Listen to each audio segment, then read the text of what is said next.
What's up, MTA squad? I'm Isaiah. This is Mr. Thomas. Today, we're going to be talking about the 7 C's of resiliency, right? Okay, so most specifically, though, we're talking about competence. So the definition of competence, right, is to have a strong understanding of a specific topic or activity. So you really, really know what you're talking about. So before we hop right into the video, I'm going to show you a quick snippet video of something to help you define the definition of competence. Specialist Waddell, we're going to show you how to do a proper military push-up. At the Recruit Sustainment Program, we have new people coming in all the time that think they can do 90 to 100 push-ups, and then when it comes time to actually take the PT test, which is our physical training test, they do like 5 or 6 and give up. Pathetic. And the reason why is because they're not doing real push-ups at home. They're doing their fake wannabe push-ups. We're going to show you how to do a real military push-up. So Specialist Waddell, if you wouldn't mind getting in the starting position. Now when we take our test, the person who's keeping track of the time will tell the graders ready, they'll respond, good go. They'll say get set, and at that point everybody gets up into the push-up position, ready to go. Now when they say go, everybody starts doing their push-ups. Now that right there was a proper military push-up. You can come back up, that way you rest. What Waddell just did was a proper military push-up, but we're going to slow it down a little bit so you guys can actually see it. So go ahead and go down. As Waddell goes down, you can't stop until your arm right here is actually parallel to the ground. You see how it runs along the ground perfectly? Just like that. Parallel lines. Now as he comes back up, his arms completely lock out. His elbows completely lock out. He doesn't come up halfway and go back down. That's not a real push-up. You actually have to go all the way back up and then all the way back down to where the arm is parallel with the ground. That's a perfect push-up. You want to show us a couple sloppy ones? Yeah, that's a sloppy one. Also, come back up. You'll notice when Waddell does this push-up, his body moves as an entire unit. Some people do the wave. Back. That's not an back, y'all. So, y'all watched the video. Round of applause to them because they did a really good job showing you confidence, right? You can tell they really were confident in it and they've been in this lifestyle a minute because they were able to tell you like 90-degree angles and they knew how to rest between the resting position and they even showed you how not to do it. So that's a really good job and I appreciate them for showing that video. Yeah, don't do the wave, man. Do not do the wave. That's right. Now we're gonna run into it. Mr. Thomas is gonna take us away with the military lifestyle and how we're confident in that. Exactly. So what we wanted to kind of touch on was that most of you guys, whether you know it or not, you're probably either competent or building a competence in being a military dependent. A lot of you guys have had experience in deployments, losing friends, and even schedule changes. And you may know it or not, but you've probably built up a tolerance or you will build up a understanding of it to a level where you have to handle situations. When it comes to deployments, many of you may already be picking up behind a parent who may be having a harder time or a parent that's not here. You may be picking up the slack for somebody who's deployed. When it comes to losing friends, most of you guys, whether you're the person moving or whether someone is moving from you, you know now, hey, we have social media, you have my phone number. It's not that hard for you to keep in contact.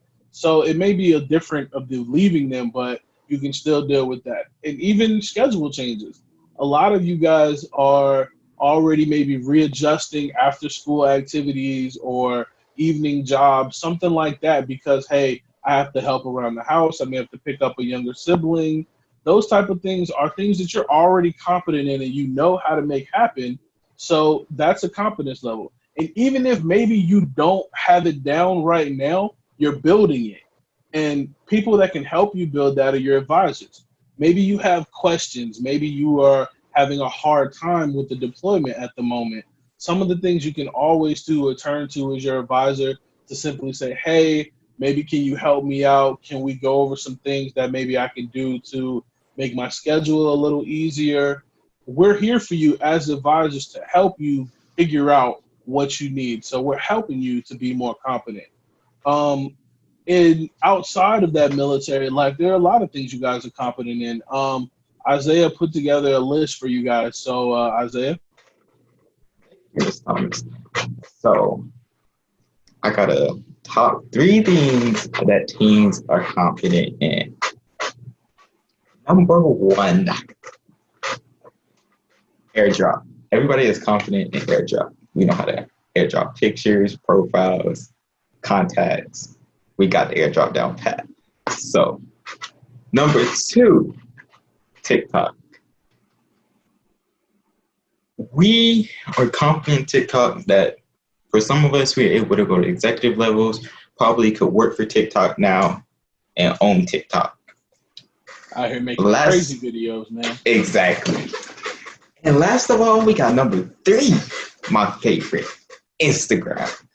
We are confident in Instagram. We know how to make stories, videos, add people, DMs. Come out here with the Finstas, with the spam pages, all that crazy stuff. We got it going. We own Instagram. Matter of fact, teens should own Instagram. Never mind the companies. We own Instagram. So that's our number 3, top 3 things that teens are confident in. Now we're gonna move on to something that we may be less confident in. COVID-19. And Mr. Thomas got us for that. So yeah.